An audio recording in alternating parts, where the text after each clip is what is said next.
There are certain occurrences in history that are considered among the strangest and most unresolved events in the world, and learning about them will leave you absolutely stunned. Number 1. In 17th and 18th century London, walking the streets after dark was an absolute nightmare.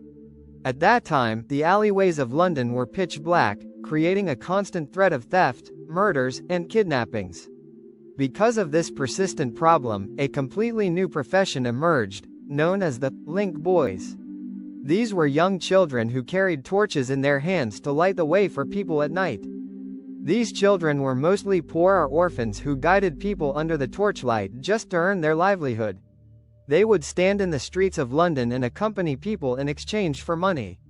Their torches were called links, which is how they got the name Link Boys.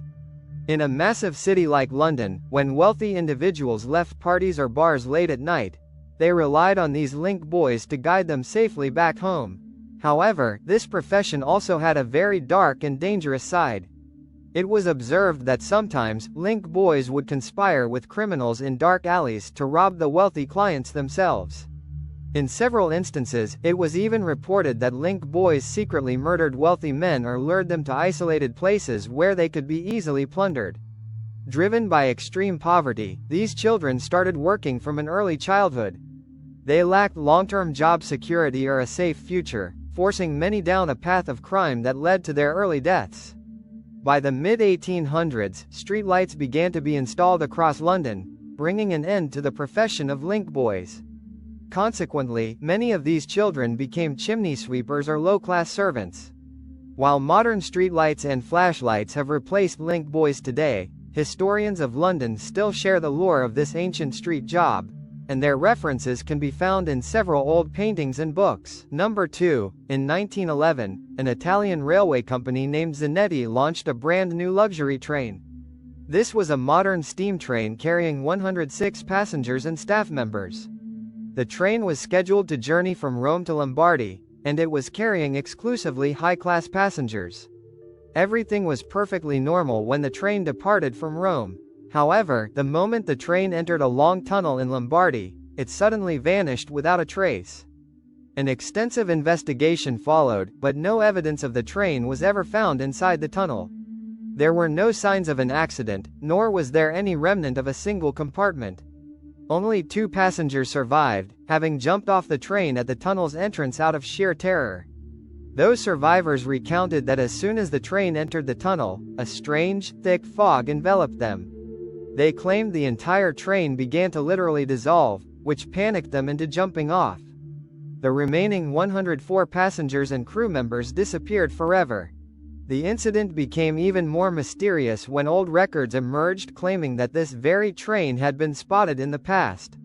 According to a historical account, a group of people suddenly appeared in Mexico in the year 1845. Oddly, they were wearing clothes from the 20th century rather than the 19th century. These individuals were highly disoriented and kept talking about a train journey between Rome and Lombardy, even though no such train existed in Italy back in 1845. Later, in 1955, an Italian doctor documented that a patient in a mental asylum claimed to be a passenger from the missing Zanetti train, insisting that his train had vanished inside a tunnel. Although concrete historical records regarding the Zanetti train are scarce, whenever a mysterious disappearance of a train or plane is discussed, this legend is always mentioned. Number 3. In 1863, a group of fishermen along the shores of Sandy Cove in Canada noticed a stranger washed up on the beach. The most shocking detail was that both of his legs had been amputated below the knees. The man was completely silent, he refused to speak or answer any questions. When locals pressed him for his name, he muttered something that sounded like Jerome, and so they named him Jerome. The greatest mystery was, who had cut off Jerome's legs? Was he the victim of a brutal crime, or was this a cruel punishment? Examining his wounds, doctors noted that his legs had been amputated with extreme precision and showed no signs of infection, suggesting the work of an expert surgeon. Nova Scotia was a major shipping route at the time, leading some to theorize that Jerome might be a survivor of an undocumented shipwreck whose legs were severed in the disaster. Others speculated that he might belong to a European royal family, abandoned in that helpless state due to political conspiracies. This theory gained traction because his hands were remarkably soft and smooth, showing he had never done manual labor. A local family took Jerome in and cared for him, but he never held a proper conversation. He only understood a tiny bit of the French language and never revealed what had truly happened to him. Jerome eventually passed away in 1912, taking his secrets to the grave. Today, the tales of Jerome, the man of mystery, still echo in Nova Scotia, but the truth remains an unsolved enigma. Number 4. Historical records from the 16th century describe an unexplained event that still completely baffles human understanding. On October 24, 1593, a Spanish soldier named Gil Pérez was on guard duty outside the governor's palace in Manila, Philippines. Earlier that day, the governor of Manila had been assassinated, leaving the city in high tension and all soldiers on high alert. While Pérez was at his post, he was permitted to take a brief moment of rest. In a single second, without any explanation, he suddenly found himself standing in the Plaza Mayor of Mexico City. Manila and Mexico are separated by the vast Pacific Ocean, spanning a distance of over 9,000 miles or 14,000 kilometers. In those days, traveling between the two places required a ship voyage lasting 2 to 3 months.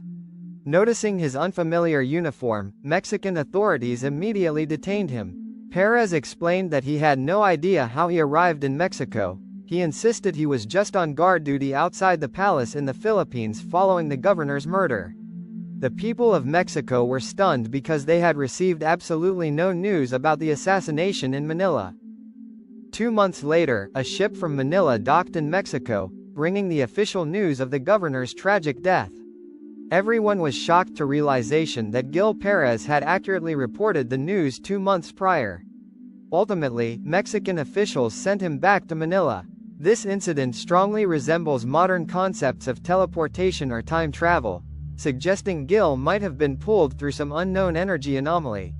The most compelling detail is that this event is documented in official Spanish records. Back in the 16th century, people didn't even understand the concept of teleportation. Science was not advanced enough to comprehend instant travel or quantum mechanics, making it practically impossible for someone to invent such a story out of thin air. Number 5. In 1902, a small town on the island of Martinique witnessed an occurrence that became a classic mystery in history. Saint-Pierre was a beautiful coastal city, widely celebrated as the Paris of the Caribbean. On the morning of May 8, 1902, the Mount Pélé volcano violently erupted, wiping out the entire city within seconds. Over 30,000 people lost their lives in an instant due to the scorching heat. However, the strangest anomaly of this tragedy was that every single mechanical clock in the city stopped at the exact same moment, as if time itself had frozen. Consequently, this phenomenon came to be known as the time freeze of Saint-Pierre.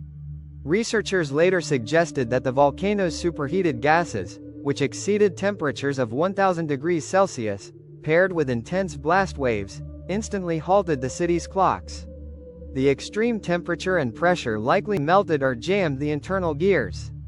Alternatively, some scientists believe that violent volcanic eruptions can generate powerful electromagnetic pulses, EMP, which easily disrupt mechanical and ticking devices. Number 6. Paul Kern, a Hungarian soldier, was fighting on the front lines during World War I in 1915. A Russian soldier shot him directly in the head. The bullet pierced his frontal lobe, but miraculously, he survived. Doctors fully expected him to succumb to his wounds or fall into a permanent coma. Instead, he lay in a completely motionless state, sleeping for a whole year, before suddenly waking up one day. But the real shocker came after his recovery. Paul Kern could never sleep again. Doctors observed that he remained fully conscious. Kern lived all the way until 1955 without sleeping a single wink, leaving behind an unexplained medical anomaly that scientists still study today. Number 7. Jure Grando was an ordinary man living in the small village of Kringa, Croatia. In 1656, he passed away from an unknown illness. However, following his death, the villagers began experiencing a terrifying reign of horror. Days after his burial, locals claimed to see him walking through the village at night.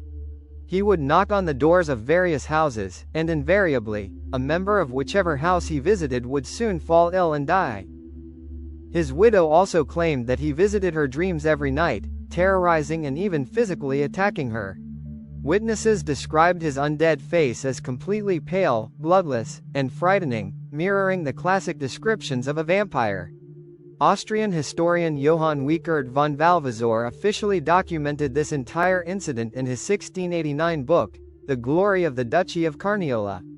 He noted that villagers initially tried to seal Grando's grave by driving a wooden stake through it, but it had no effect. Finally, in 1672, a group of 9 brave villagers marched to the graveyard and exhumed Jure Grando's coffin. When they opened it, they were horrified to find his body completely fresh and preserved, as if he had just died. Summoning all his strength, one villager took an axe and completely severed Grando's head. Following this act, the bizarre hauntings in the village ceased entirely. This stands as the first officially documented case of a real vampire in human history, detailed extensively in historical records. So friends, which of these 7 events